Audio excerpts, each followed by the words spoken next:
Hello, everybody. Welcome Hey, to the panel. Oh, and hi. Hello. Hello, Adam. How are you? we've just seen each other for the first time. How nice. What? This is crazy.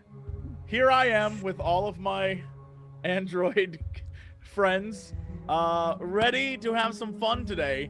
If you would like to chat with us or ask us questions, and you cannot do so, wherever you're at watching, hey, Discord down below. There should be a link, and you can join the PAX Online Discord. Just a little Shh, while Chloe.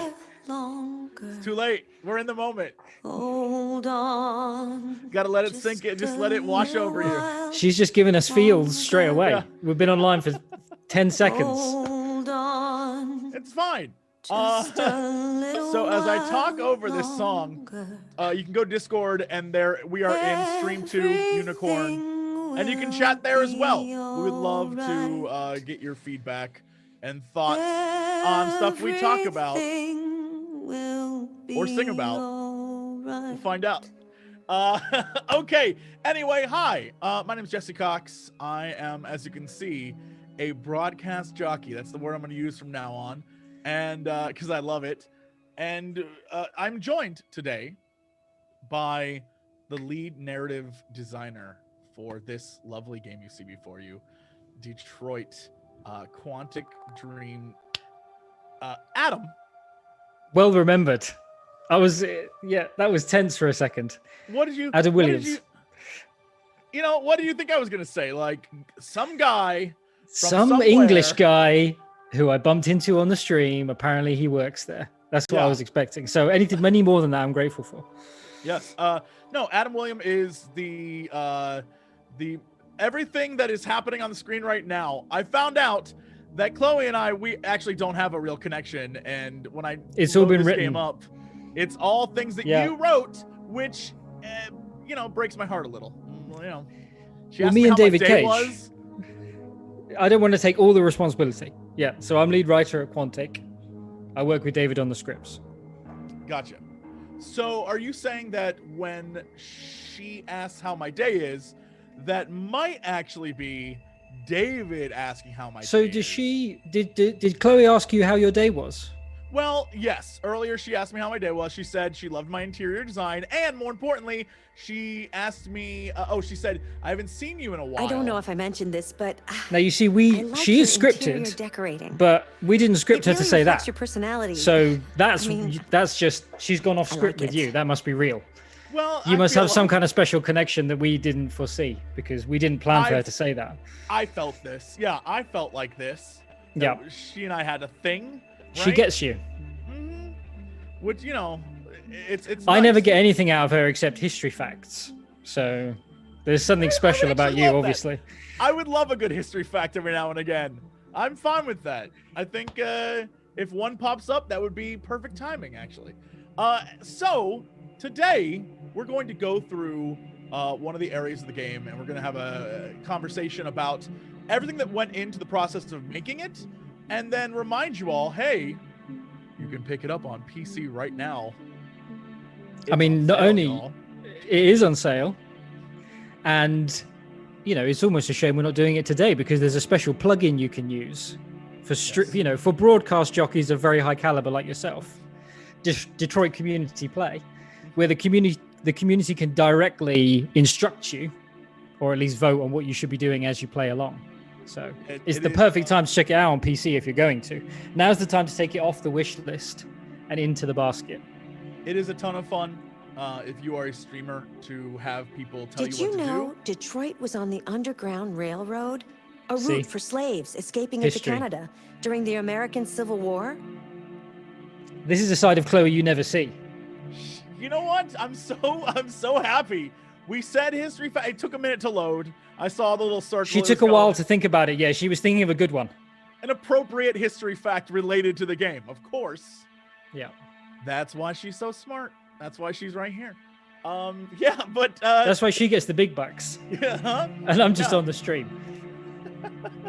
It actually is a lot of fun to play with the add-on community play plugin. Yeah. Yeah, the plugin's amazing. it will take you down paths you have never been before. Turns out your community, I'm gonna let you in on a secret. They're not who you think they are. Yeah, they want chaos. They want absolute chaos. That's when you know your audience, when you ask them, what should I do next? And they just want to kill fish. That's all they're interested in. Yeah, it never goes the way you think. There's it turns out that if you have an option to rob a convenience store, your chat will be like, take them. It's the Spider-Man meme, you know, where he's mashing the button? Is that. Yes. Shoot. That's what you tend to find. That is exactly what will happen. So just appreciate that it will take you down ways that you don't ever think you want to go down. And you'll see parts of the game that when I played with chat, I saw things that I didn't either remember or that I'd never seen when I played, because I was like, I'd never do this choice. So. Yeah, to be honest, that is the Jean Genot, a French so writer. like one of the actors in the game, Brian, he has a streaming channel with Amelia, who's also in the game, but his wife, Deca Games. So when they played it with the plugin, even Brian, who had performed all of Connor's lines, was seeing Connor say stuff and being like, "Oh yeah." I didn't remember that he did that, because there's just paths you would never think of taking if you're playing yourself, but the community want to see them. So it's a great little plugin. I do recommend it. Yeah, I have never, I don't know, as many times as I've played, never been like, I want to see how far I can piss Hank off. I was like, I don't want to do this. That's because you're a good person. That's why Chloe feels the way that she does about you. But some of us antagonize Clancy Brown at every opportunity we get, because he's so great at acting annoyed. Yeah, it 100% was scenes that I was like, oh no, y'all, we shouldn't do this. And so it happened, and I was impressed with the way the game handled the fact that like you can kind of win him back, but through not kindness but good detective work. Yeah, it's really cool that you say that, because that was like David and I were thinking a lot. She's have you noticed how she likes to steal the scene? Particularly if I'm about to say something. She thinks this needs a lift, and she comes in and starts singing. She's already, it's too late. No matter what we do, she's like, she's just going to keep on going. You can't shut her up, really. But yeah, we were thinking, how would you win someone like Hank back? And it wouldn't be by kissing his ass. Right. Because he's just not. He's the sort of guy who'd have contempt. He'd think you were a simp if you kissed his ass. Like the relationship, you can see the way there's like 3 levels of a relationship in it, which is sort of like I don't want to say father-son, but that's kind of what it is. Yeah. And then the partner relationship, and then the third one, which is like, I don't like you, you don't like me, and I'm gonna shoot you if I get the chance. Yeah, and I love that there's the 3 versions. But even that middle level, which is like professional courtesy, he's still got contempt for you, and you can feel it. Right. And that again was like, our feeling about Hank was the people who liked Hank would be the people who don't like super nice suck up type people. So, we kind of figured you'd understand intuitively if you liked Hank and you wanted to win him back, you'd win him back by being very, very good at your job and, sincere and hard-nosed, not by being super duper nice and smiley. And also finding ways to kill Connor repeatedly every single time it's presented that's something your fans like to do, is it? Apparently they were thrilled. Here's the thing. Anytime another android was like, they were just like, oh, they were making Connor just walk into traffic, absolutely, stand on the edge of the roof, yes, juggle with knives, drink bleach. No, but you see, to me, it's Brian. So when he looks into the camera, you can't kill him. He's such a nice guy. How can you kill him deliberately? What I don't understand this. At one point, doesn't his wife try to kill him? I think, doesn't that happen? You're thinking of the Eden Club scene. I don't know. Are we going to play that today? I can't even remember. Maybe we shouldn't spoil what happens in that scene. Yeah. Because his scene with his wife is pretty dramatic in Eden Club. Yeah, it's, a lot of like, so much tension. Drama? And interactive drama, you might say. Drama there, because it's just a couple out on a date. I'm not gonna spoil. Oh yeah, that's the scene. They like, just hang out and they talk about the future and yeah. Like, do you want to stream tonight, honey? Like, no, I don't want to stream tonight. And you're like, oh, is someone gonna die now? Oh, sick burn. No, but by all means, guys, check out Eden Club. Mm-hmm. Although I think today we're playing The Nest. Is that right? Yes. Yeah. I will say that this game. Let me go back really quick. This. In the extras, the survey, right? And I don't want to spoil it for people who have yet to do the survey. The survey is fascinating, but more importantly, I don't know when the game first came out, maybe a week or two before, an actual university was saying, hey, I think it was on Twitter, we're looking for test subjects for a study we're conducting about robots, cyborgs, androids, all this different stuff. And I was like, oh my God, I'm in. So I emailed them and they emailed me back with this. You were hoping for like a robot wife. And what they gave you was a survey. well, here's the thing but the survey was about that. And it was fascinating because it wasn't asking things like, hey, would you get it on with the robot?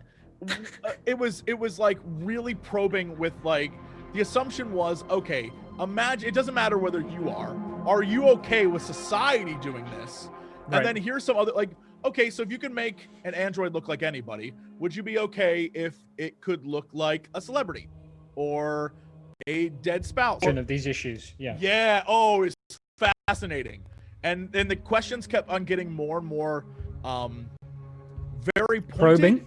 Yeah, and also to the point where it'd be like, well, okay, would you view this thing as a friend, or would you view this thing as property? And then do you want it to have dark question. And then it's like, or emotions. Do you want to feel pain, like that kind of stuff? And then it'd be like, okay, would you buy a used android? Things like all these different questions. Yeah, like it was crazy. And then just sitting there thinking like, how would I answer this like truthfully? Like, I'm not gonna go out and buy a used android, right? Like, all these different. It was fascinating. Then at the very, very end, it asked you stuff about how you would treat something that was not real, but made to pretend to be real. If it was programmed to have emotions and feelings, and then would you still, what responsibilities do you have to that thing? Do you owe it? Do you have an ethical obligation towards it? Yeah. And that's where the whole thing was leading down it was like funneling you toward ethics and how you would treat something, which I think this game does very, very well, is at the end, it's like funneling you towards like, well, are these a different type of person, or are they not sentient at all?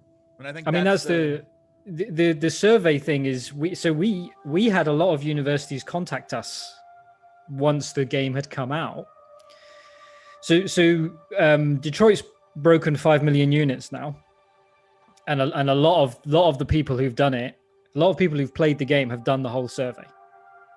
And those who choose to share the information through PlayStation Network or other. Oh no, the internet got him. General population. A university would be happy with 2,000 respondents to a survey. So when you've got 5 million respondents to a survey, that's considered kind of statistically robust sample. Yes. And the answers to the questions varied greatly by region, which surprised me. Surprised me. So like populations in. Are you saying that when I go here and I click survey and the first one is, would you ever have a relationship with an android that looks like a human? And I'm like, yup. Is that what you're saying? One of the interesting things that came out of it, and we had a university speculate about this. We've never shared the data, but a university wrote to us and said what they had found is that in the West, where we have this idea of a soul, people don't like the idea of an object becoming human somehow. Sure. Whereas in somewhere like Asia, where there's different religious cultural background, they're a lot more comfortable with the idea of an object having some kind of soul or being equal in some ethical sense to a human being. And the survey bore that data out. So for us, it was a fun thing because exactly as you said, it's one of the things that goes into the game is this idea of at what point are these machines human? How unhumane does a human have to be in order to be less or more human than the machine, which is being very humane? So the survey was like a natural outgrowth from that, but it's taken on a life of its own, honestly. Yeah, and I think the study that I took hit on that in a really fun way when it was like, okay, so one of the very first questions is, would you have a relationship with an android if it like looked like a human being? And there were, yes, no, there was different qualifiers, but later as it goes through, it was like, okay, so you don't want to have a relationship, but if you had an android who did all your laundry, let's say, would you want it to have emotions? Would you want it to be able to talk to you and be your friend? And then it clearly set you up to be like, okay, so you're best friends with this android who knows everything about you and does all your work for you. Would you then consider a relationship? Yeah, it was really funny. I was like, oh, they clever. So yeah, and again, it comes down to the idea of, could you bond with something that, even if it isn't human, is in some way relates to you? And I mean, that's exactly, as you were saying, that's exactly what goes on between Connor and Hank. Yeah. So like David's idea for Connor and Hank, when he first wanted for Connor and Hank, it was like, take the one guy who never in a million years would want to be friends with an android. Take like the most anti-android guy you can imagine. So, if those who play the game, they'll discover that there's a backstory for Hank as to why he hates androids so much. But all we know at this stage in the story is that he really has total contempt for them, as most of the society does. And then how do you make somebody like Hank think of an android as a son? Be willing to die for him.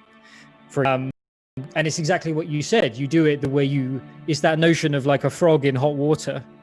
If you turn the water up, you've turned the temperature up really slowly, the frog doesn't notice that the water's getting hotter and hotter. And, with this, you don't just say to somebody, here's this machine, fall in love with it. You say, here's this machine that's going to do your laundry, going to predict what you want for your shopping. Here's this machine that's going to recommend programs to you. And then slowly it expands in the things that it does for you until it's taking up a large part of your heart. And I think that's one of the things this game does very, very well without spoiling anything. For example, on the screen right now, like this chapter I selected is one of those things where it's kind of based on the whole dynamic of caring for something that isn't real, and the idea of like, okay, well, I think of you as a son, but are you that, right? Like when push comes to shove, are you that? Or which is an interesting choice of words for those who end up playing the scene when push comes to shove. That's an Easter egg. I see you're a pro, Jesse. I see I'm dealing with a master now. I see. A great example is this one as well. If you get to a point where you don't go all out during this storyline, during Car's storyline, you're not human. It's actually an elaborate test. It's like the test in Blade Runner to see if you're a replicant or not. If the Kara storyline doesn't make you cry, then you are confirmed not human. And I think that if you do the Kara storyline and I don't want to say go against the meta, but if you take some chances narratively, the payoff at the end is one where you're like, oh damn. And I think that it goes, it's hard to talk about it, not spoil it, but like it goes back to the idea of the interaction between humans and things that are near human, and if we're willing to accept them as more than what they are. And that's exactly it. Yeah, that's why I love this game. I love the whole concept. I'm very keen on everything that happens with it. All right. Anyway, we have to jump into some of this. We have to play the game now. Yeah, we are going to go. Did I already pass it? No, it's coming up. There it is. All right. So should I do some background for this scene? Yes, absolutely. I was just about to ask that. So, to those who don't know the game well, Connor, who is the character that Jesse will be playing as, he's an android, but he's also an investigator who works for the police. And he's investigating on a series of crimes that have been committed by androids. Now, the game's set in the near future, where androids are like everyday technology. They're like smartphones. And they do all kinds of jobs in the service sector. Everybody's got an android butler. But some of them have started to go a little bit nuts, pushing people off roofs, that kind of crazy stuff. So Connor has been paired up with a human investigator called Hank, and together they're investigating on a suspected deviant, a suspected android that's lost its marbles. Yeah. Connor Connor is a detective, but sent by the company that makes androids. Yeah. CyberLife. So it's like, what is his motives? What is he really doing here? Whose side is he really on? Yeah. That kind of comes up in this scene a bit, but yeah. All right. I remember your playthrough of this because we watched it when you did it. So fans often send us playthroughs of their streamers, and a lot of people sent through your playthrough. Oh my God. Not of this scene, another Connor scene. And they were like, well, I remember one of the messages was like, this guy gets Connor in all capital letters. It's we have this like wall of fan mail. And one of them was a guy who'd sent, or maybe it was a girl, had sent us pictures of you playing the game with captions of what you'd said about Connor. And she was like, he gets him. I want to see you get Connor. All right. I mean, I'll try. I don't know that. Well, all right. I do know. You know that you get him. Come on. Yeah, I know. Save. It's for keeps. Yeah. You got to play for keeps in this game. Is super for keeps. So this is in the previous scene, Connor and Hank had a bad argument. So you'll see that Jesse's going to try and make it up to Hank. This is the day after my birthday, November 6th. Chicken feed. There was a debate about the name of that shop. So I wanted to call it What the Cluck. And I was told that this was not okay, but to me, I don't understand what's wrong with what the Cluck. Hey, Hank. How you doing, man? Sick. Hey, listen, I got Okay. a shit hot tip for you. Number 5 in the 3rd. So Hank's discussing an illegal gambling tip and picking up some high-calorie food. You wanna flip? Last shit hot tip we gave him some language. Look at those graphics. This is the beautiful thing about the PC version. It's 100% guaranteed. You can't go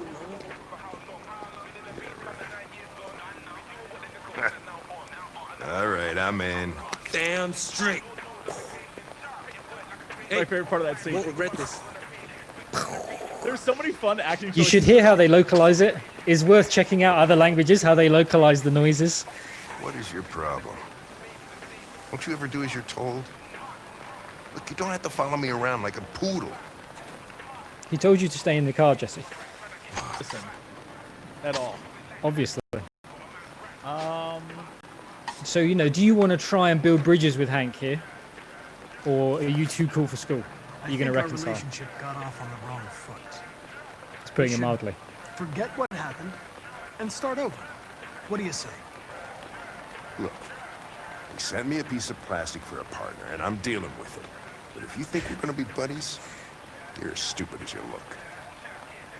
Now, that's not nice. You see, what's nice with this mocap technology, they really capture the facial expressions. And I mean, that is what Clancy looked like on set doing that line. So this is an analysis sequence. You're going to use Jesse's going to use his android intellect to analyze the environment. you just can't resist. Now, you see, I'm so pleased that you're reading this menu because there's a team that writes the things that go on these boards. It can't be taken from other places. It has to all be written. And I always think no one's going to read the menu, but Jesse's reading the menu right now. So thank you, Jesse. A great question that I have for you as we get into some questions here. What is it like when designing a world that you have to, I imagine, think about players like me who are going to stop and read where it says our chickens were born with 2 legs and 2 wings only and be like, haha, world building, versus people who are just world building. click. Yeah, I mean, so designers will talk a lot about the critical path, which is the thing you expect everybody to see. The problem with a game like Detroit is designed to have so many variables. Statistically, no two playthroughs of the game are exactly the same. So you don't actually know what piece of content is going to count as obscure and what piece is going to be central. Sure. So you have to think of it all as, for somebody, that sign's going to be the only piece of world building they see. So you need to think about everything as if it were the one piece of world building the player was gonna get. So we put quite a lot of effort into it. But there's always that voice in your head that says nobody's going to appreciate this, and you did. So I tip my fedora to you. Oh yeah, I'm that guy I will look at everything. I will try, especially when I'd heard that. When they drop things like RA9, and from that point on you're just like, what is this? And so you go down the rabbit hole of trying to figure out what it means, and dropping little clues like that throughout the game is how you make players like me lose their minds, but also become heavily invested in a thing. Yeah, I mean, you want to reward people who pay attention. There's nothing worse than paying attention to something you like and discovering that there's nothing on the second level. You know what I mean? We know that is fatal for people who want good narrative in games. So. Yeah, I love Iggy's chips. There's a lot of fun stuff to look at, and I love to look at it all.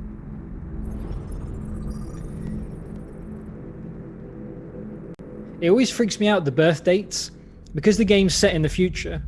This scene takes place in 2038. Sure. So these people, I mean, we're going to be that age in 2038. So what you're when was he telling born? Me is I'm an 80s baby, so this is me too. Gary and I, we're on the same page. I'm 87. When are you, Jesse? I'm 81. I'm like, you don't look it, brother. You know what? Everyone says that. One day a switch is gonna flip and it'll be over for me. And then the people are gonna go, whoa, you look it. Hello everyone, welcome back to my stream. I'll have like an old white beard. It'll be great. It'll be fun. We're gonna look at pigeons. Yeah. Oh dear. But the crazy thing about this is, one, you're absolutely right, seeing the ages, and eventually you come across people you're like, he's younger than me. Yeah. That happened to me. But also what I think is very funny is that I only have to make it at least another 18 years till I have a cool Android, and I'm holding you responsible. Yeah, and you know what? By then, they're kind of everyday tech. Yeah. Here's the thing. It's not even going to be you'll be an early adopter, obviously, Jesse. I mean, you're a big-time streamer, so we'll send you one in the mail as soon as they're ready. I'll wait until we've got all the kinks worked out. Oh yeah, you want to, because you don't want the buggy version. You want Android 2.0. You don't want you don't want to be a beta tester for Androids. I'm no first That doesn't adopter. end well. No. Yeah, very good point. Yeah, I don't want to be that guy who ends up in the hospital. I'll be fine. I love the fact that there is in this world so many little things like this, though, where especially when you play as Connor, because you can scan people and find out their backstory. A lot of it, which I think is great, is that you're seeing, this guy's backstory really quickly, and that he is a former criminal, and he has breach of hygiene at his restaurant, and so. See, someone's actually this is my dream come true. Somebody actually reading all this little text. Yeah, no, you're exactly right. The idea with Connor is, think about us living in the age of information.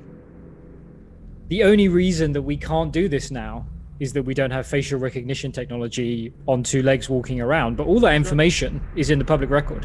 And so, if you're playing as Connor and you see that level of detail about people, how does it affect your behavior? Right. In this scene, sorry, go on. Oh, I was just saying, I think him being paired with Hank during this, the idea that he immediately sees this guy as he resisted arrest and he has terrible hygiene. He doesn't wash his hands. Yeah. That then going to Hank, who's sitting there eating and just is like, hey, I like this guy. It shows you the human quality of like, look, he might not be perfect, but this other human's fine with it. Yeah, and that as Connor, that is the fundamental question, which is, you know, you're programmed to think of criminality as something to be dealt with, and criminality is wrong in all cases. Right. And what you can sort of learn as Connor in your relationship with Hank is that some level of rule breaking is okay and maybe even necessary to form a deep relationship with somebody, especially somebody like Hank. So in this scene, your basic choice as Connor is how far are you willing to go in order to try and build bridges with Hank? And then that really goes to that question of whether Connor's going to become human or not. So in summary, this guy gets it. Did you just title drop on us right there? Did you just, and whether he'll become human? Should we roll the credits? They played the title, they played the trailer music, right? Yeah. As I was saying, that was what was supposed to happen. Should we just go now? I think we we're done. Everything. We're finished. All right. Yeah, let's go. Whoop.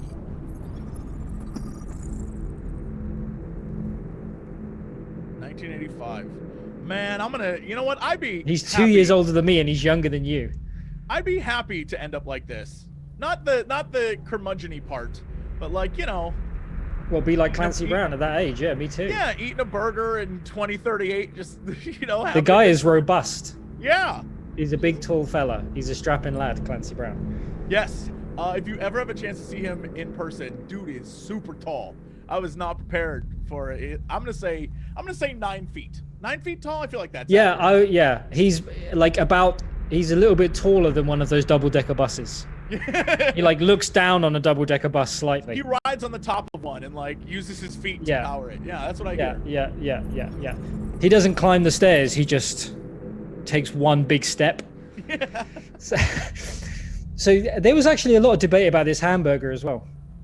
Why was that? When I saw this, I seem to recall being like 1,600 calories. Yes. Oh my god. So my question to there was a few people working on these like details, and my question was, what's the highest? We had this rule for all the technology in the game that it had to exist in a lab somewhere. Sure. So if there's a drone or something, we had to find a prototype that matched what we wanted to do, and if we couldn't, we didn't put it in the game. So there'd be no like fantasy stuff. And then with the burger, I was like, I want this really high calorie burger so we can have this. But what's the highest calorie burger in the world? And somebody found a burger that was 1680. So we put it in. But I agree, it's a fantastically high figure. Especially because I was like, look, I know that hamburgers like this exist, especially in America. I'm very well aware of that. But those are the ones that are like 4 patties, 6 pieces of bacon. This burger is literally most of it lettuce, tomato, pickle, onions. I was like, listen, Jesse, must be. That's a different department, son. That's a different department. I wasn't on the lettuce department. I'm in the writing department. I agree with you. It should look more like sort of this size, right? It should be like layers. Yeah. I agree. We should patch it. I'm gonna say let's patch it. Patch it out. Also, by the way. Yeah. I'm not gonna tell you how to make video games, right? I'm not but go ahead and do that. But, David, if you're watching, this is a cheeseburger, not a hamburger. Thank you. Again, different department. I'm not going to disagree with you. There's clearly a piece of cheese there. Cheese. Yeah, there's clearly a piece of cheese. What else would you think that yellow slice was? Is that like a very slim vegetable? Calories. It's a 1,000 calorie slice. It's from the future. Yeah, it's sci-fi cheese. Okay, shut up. I think that's it. Thanks, Gary. I'm starving. Don't leave that thing here. Huh, not a chance. Follows me everywhere. So the guy who does the voice of Gary, Dominic Gould, he's Kara's owner, Todd, and he was in Beyond. And he helped us with the dialogue editing. He came in and did dialogue editing with me and David, and he would do the lines with us to hear how they sounded done by a proper actor. That's and amazing. we went to he's a really talented guy. Okay, so you've unlocked 2 dialogue choices there because of your thorough and intriguing analysis. And I must know. Your meal contains 1.4 times the recommended daily intake of calories. and twice the cholesterol level. You shouldn't eat that. You really shouldn't. He's got to die of something. That was my favorite positive comment. Yeah. He's like, look, you gotta die. He likes thinking about his own death. It cheers him up. You didn't pay for your meal. Gary's a So friend. you noticed that. I scratch his back, he scratches mine. So, highway, this means in the previous scene, you listened to him when he told you not to run across the highway This after morning, Kara. when we were chasing those deviants, So he showed why concern didn't for your you want life. me to cross the highway? Because you could have been killed. And I Killed? don't like filling out paperwork for damaged equipment. See the cover. See the cover story. Now that's exactly what you were talking about, Jesse. He's thawing, despite himself. So just keep melting that ice cube, brother. Can I ask you a personal question, Lieutenant? I don't know if this is Why gonna do do you it. hate androids so much? What's your shoe size? I have my reasons. Can you hear that British anything grime you'd on like the to know radio, about by the me? way? Hell no. Yes, Well, and I love it. Yeah. Why do they make you look Never so know goofy about it. and give you that weird voice? I love that one. Cyberlife androids are designed to work harmoniously with humans. Both my appearance and voice were specifically designed to facilitate my integration. They fucked up, Well, boy. they fucked up.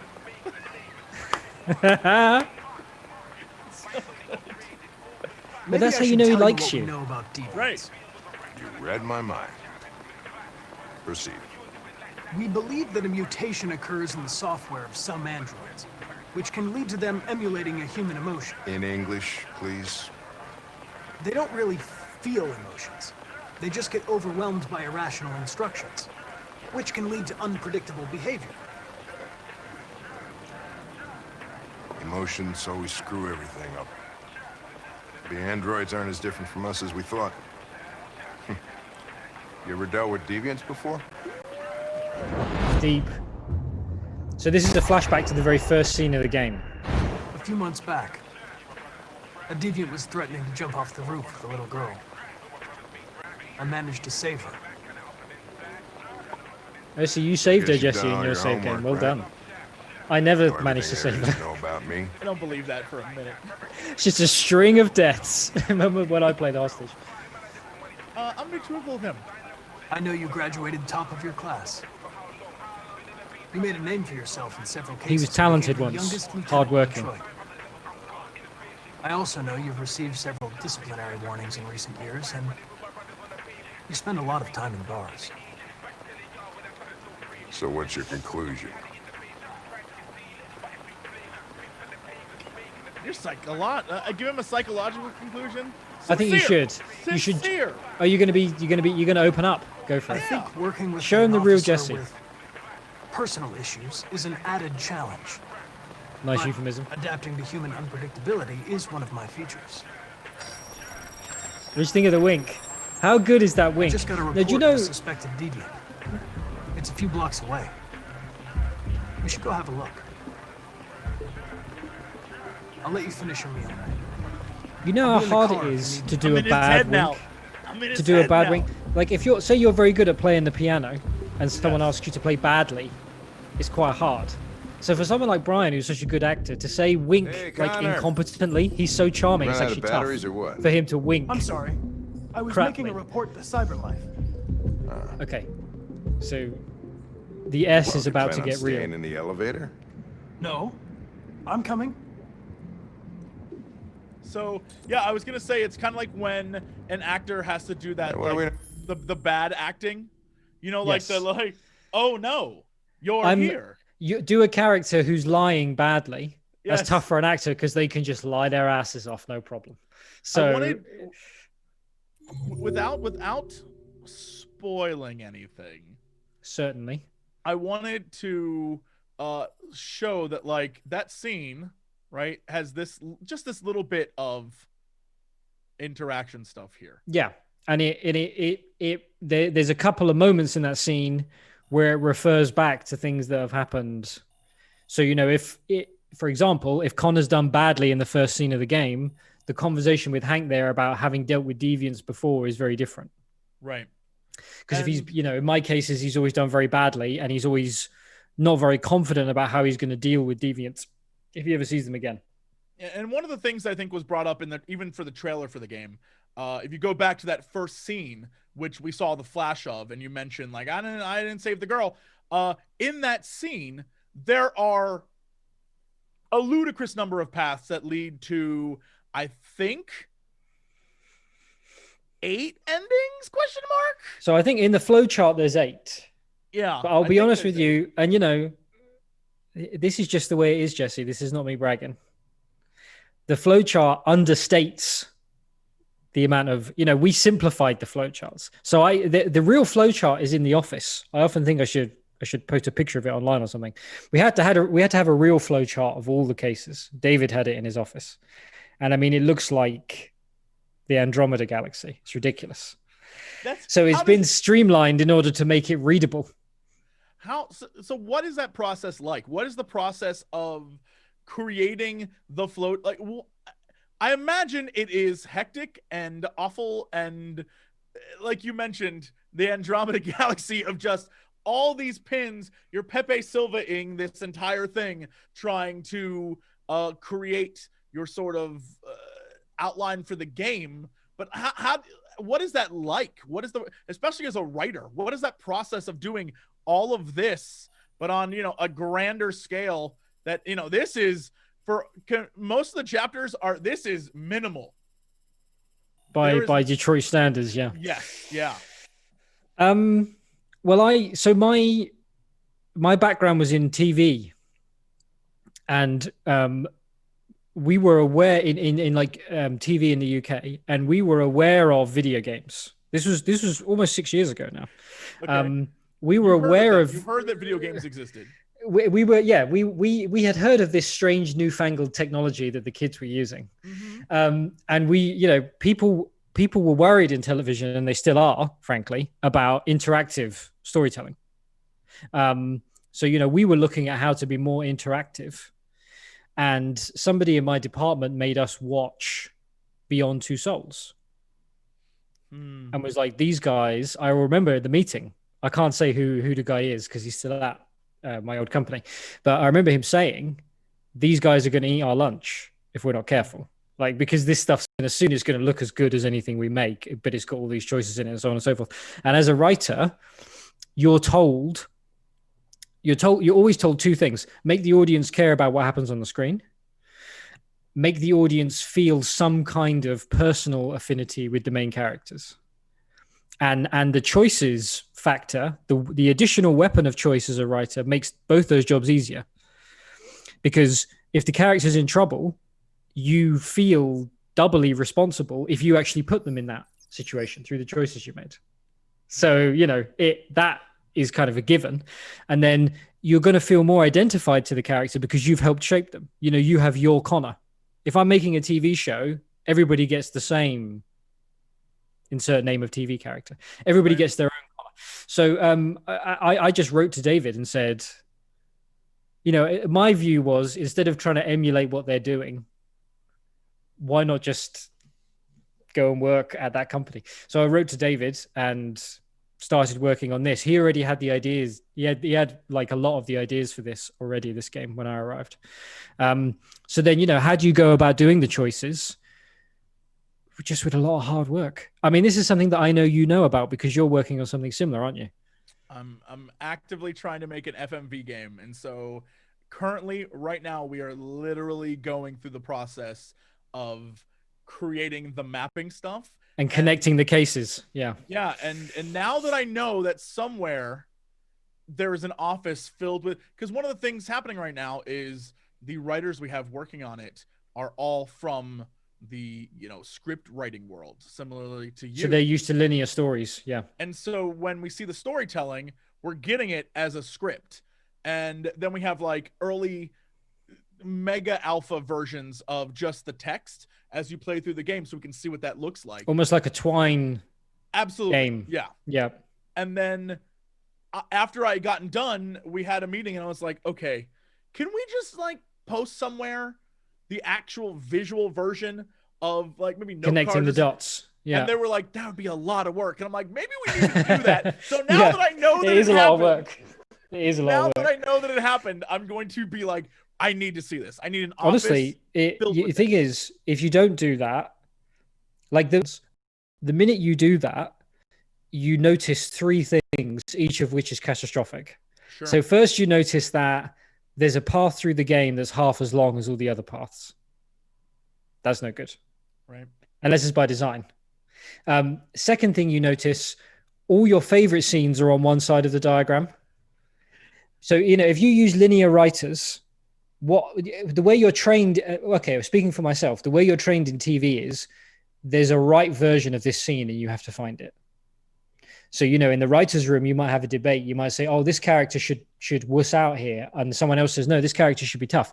And you have that debate. But in the end, you show one version.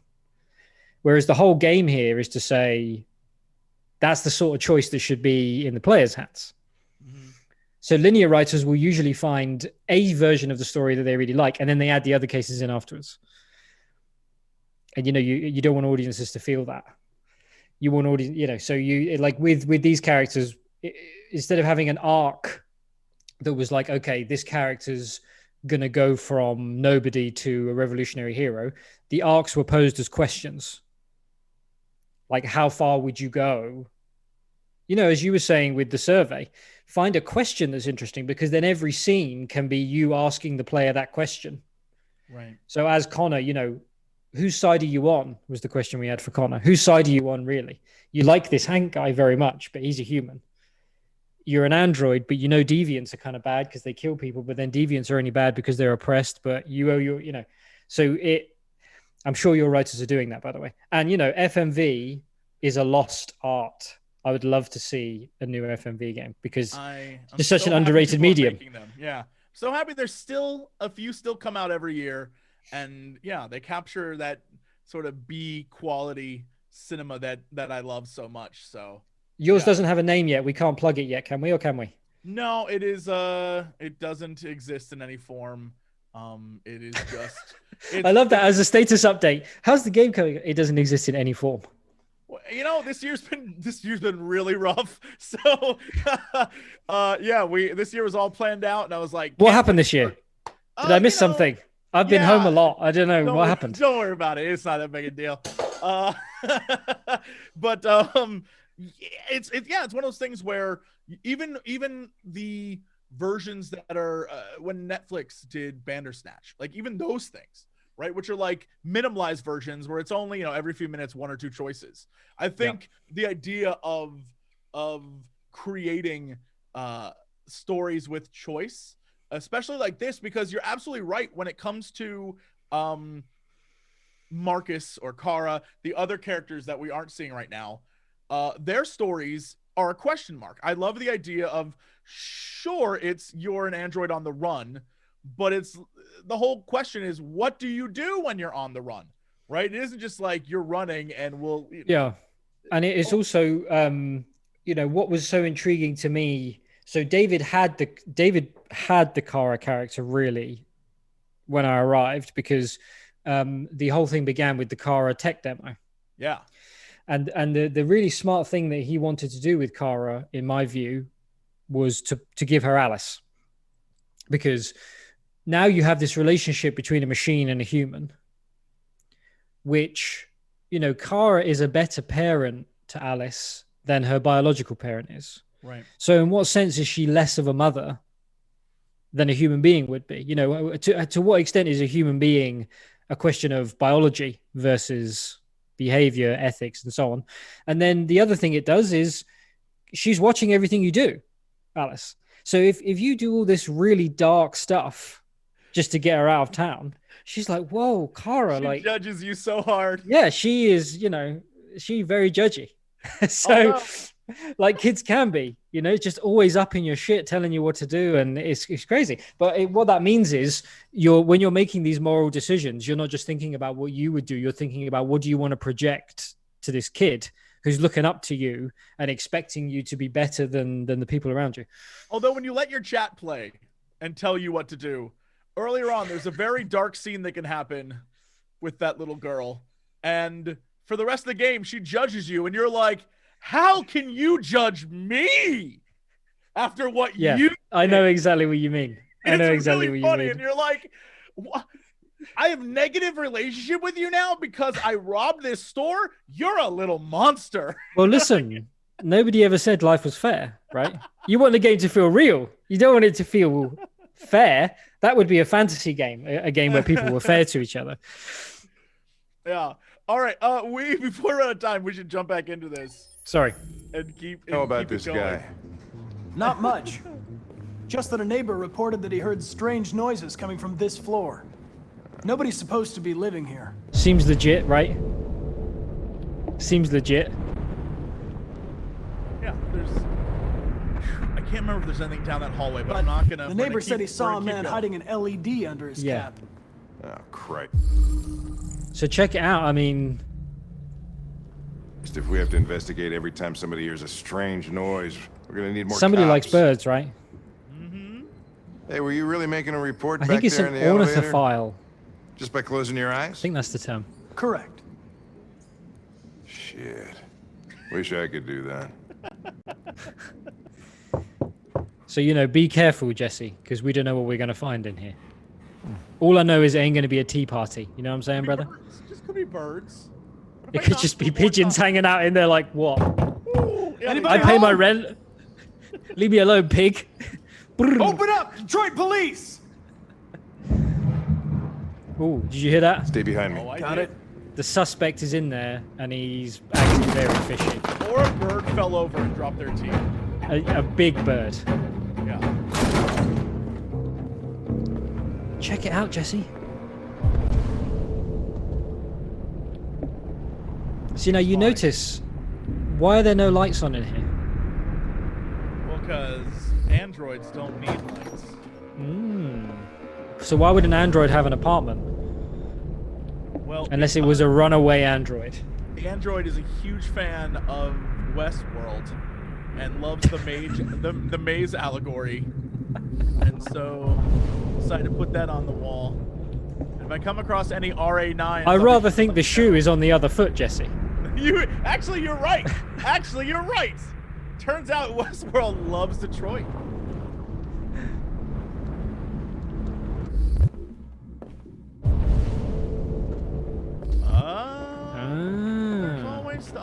Oh, the magazines. We had Yeah, there fun are with plenty these of magazines. magazines. If We you're had a fun huge- with these magazines. Yeah, if you're a huge fan of backstory and lore and all that stuff. Also, there's some really funny moments where stuff is happening in the background. You can just stumble across a magazine and just be like, start reading. yeah, there's like explosions. and stuff. You're supposed to like, be a detective, and there's like crime going on behind you, people stabbings, bombs, and you're like, huh? Which but star sign are you? This does some really great stuff. There's a lot of great through lines and backstories about things between. Well, here's a great example. Without spoiling anything, this is a great example. Red ice is an actual thing that's in the story that is kind of addressed, but not really addressed, but is a huge plot point that affects one of the characters in major ways. Yeah, it's and you know, we did so much research for this game, and there was a bunch of stuff we just couldn't use, and a lot of it got turned into these magazines. Yeah. So, you know, I talked about how we wanted things to exist somewhere in a lab before we would put them in the game. We read a lot of stuff about how the environment's going to evolve, you know, what we're in for and so on. And, you know, we couldn't find ways of doing it in scenes directly, but this was our way of enriching the world a little bit.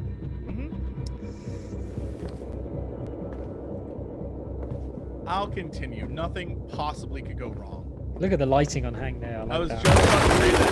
Whoa! What the Pigeons. fuck is this? He doesn't like pigeons. Jesus, this place stinks.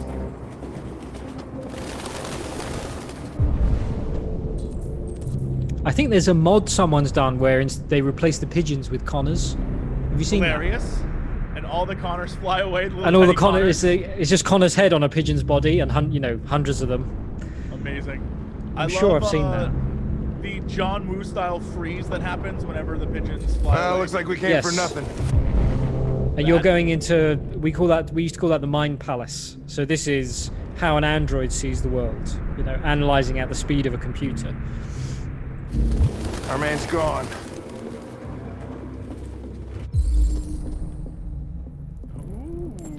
So there's two interesting things to notice about this poster. Of course, it's recycled paper. 100% recycled.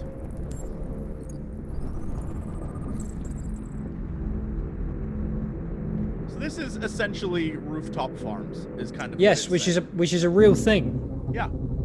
It's like it was a kind of it was in its infancy when we started working on this, but now it's become a bit more popular.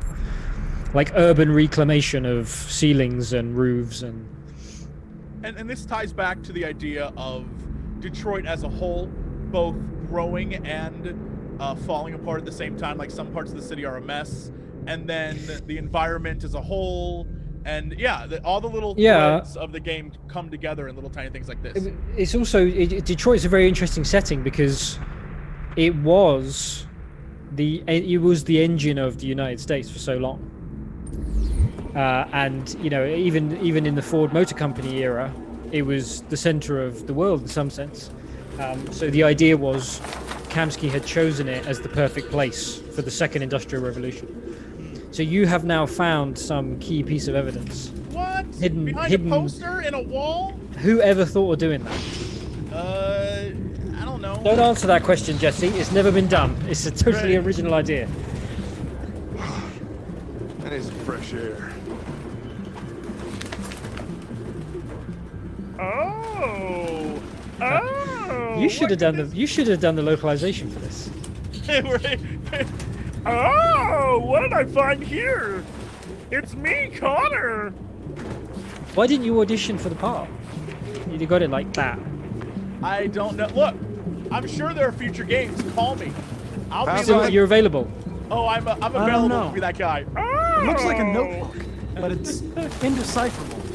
Are these pigeons? Wow! You're adding this whole extra texture to it. I love it. Thank you. I've never seen Connor this way before. Actually, before I look at that, is this in here? It's gonna give me what I want. Yes! Oh, hey, here's a main mystery of the game. The mysterious RA9. So this is something that deviants, the crazy androids, often scrawl on the wall or obsessively note down in books, and they talk about RA9 in this messianic way.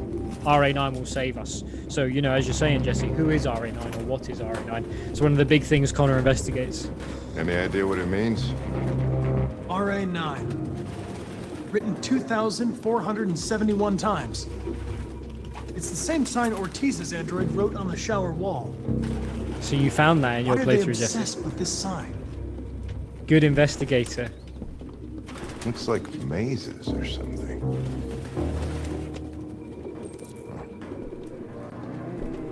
I love that. Like, looking at it this way would make it suddenly make sense. Huh? So you're going to see now, I think you're going to see Connor's ability to reconstruct how something ended up in the way that in the condition that you find it in. Someone was standing there. Yeah, here we go.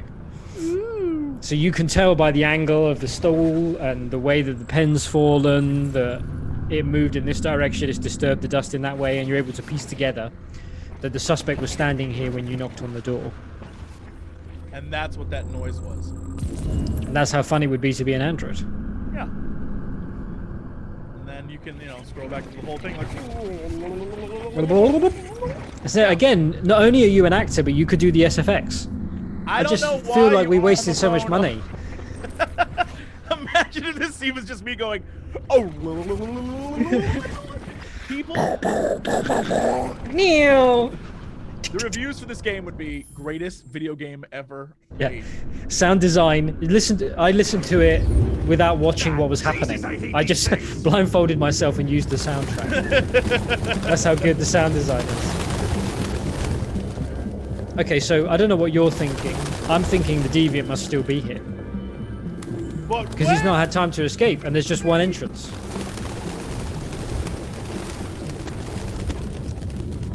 Real books. Crazy. I thought I was the last guy in Detroit to keep some. He'd have to be hiding somewhere, right?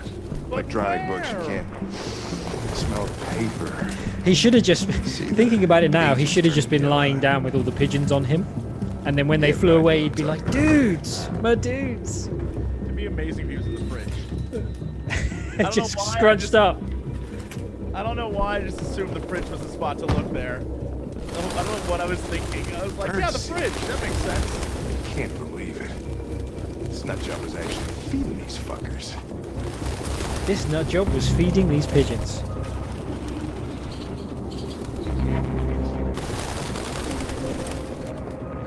Hello?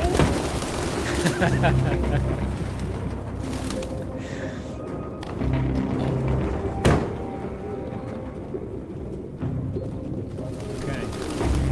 Feels like you've searched everywhere, right? It feels like it. But then if you were a deviant, you'd hide in an intelligent place, right? Would it be here? If I was a deviant, where would I hide that was intelligent? Oh, there's something to analyze there. It's almost like this fell or something crazy. Yeah, because who would store it in that fashion? On its side like that, right? Who would store a cage that way?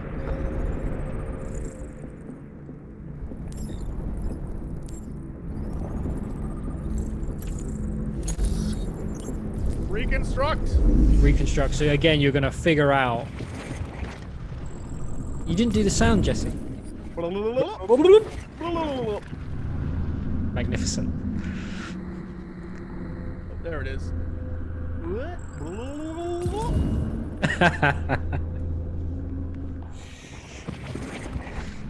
And the suspect. So you can see just how scared he was because he slipped off the stool, banged into the cage. Uh-oh. He didn't look up. It's such a rookie mistake. Such a rookie mistake. You didn't look up. What a fool I am. I'll just go up. Love that. The way he does that. God damn fucking pigeons! You gotta catch this guy, Jess. Chase it! Oh no, I think we're out of You gotta time. catch this guy. Show me your streamer skills. I think we're out of time. Oh, what, for the stream? Yes. I don't know. Are we... Talk about a cliffhanger. Okay. I guess you better let him go. Guess I'll die. No way. No way. No way. Fast but risky. You're gonna go fast but risky. I must say you're doing very well. Because you're not playing on easy either. This is the real deal. Pro streamer confirmed. I didn't even need to jump that. I was like, yeah. I think you're going to get him in time. It's added jeopardy that the stream's going to turn off in a second on us. I guess. Oh, how is he that good? You can cut him off. You're an elite prototype. You know what I mean? You're cutting edge. This guy hangs out with pigeons. You're right. Nobody. You're right. You can catch this punk. God, you haven't failed one. I'm not going to jinx it, but you're doing very well.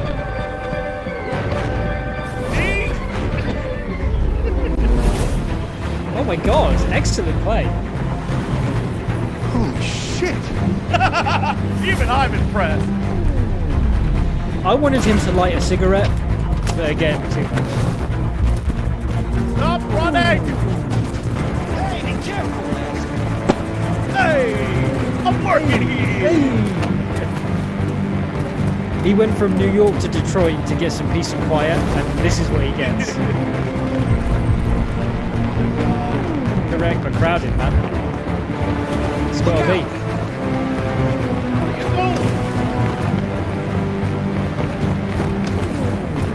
I think you're gonna catch him. Connor got leg day in. Connor does not skip leg day, for sure. Oh, this is fine. Stop right there. Oh my god, what are you gonna do? Are you gonna prioritize Hank or the investigation? There's only one 89% chance. No. You know what? You're not even going to risk the 11%. No. Oh, shit! We had it. See, now that says a lot about you. It's my The fault. relationship with Hank's more I should have important than been the faster. case. You'd have caught it if it weren't for me. Neutral. You saved my life. I now feel neutrally about you. We know Feeling what it real looks good about it. like. We'll find it.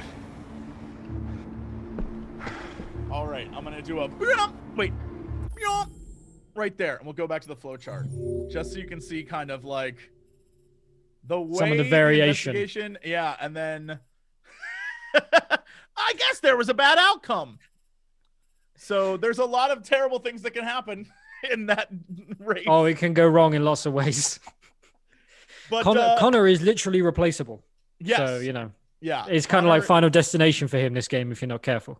It's, yeah, the chat will love to kill Connor repeatedly. It is, you know.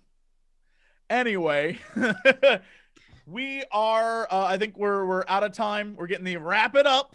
So Time flies when you're having fun. Yeah, this was great. Thank you for doing this to me, Adam. This was so much Thank you, fun. Jesse. Yeah. Hey, right now, if you are watching, Detroit is on sale for PC. Detroit's on sale. Check out PC. It's incredible on PC. Mm-hmm. Also, check out Detroit Community Play.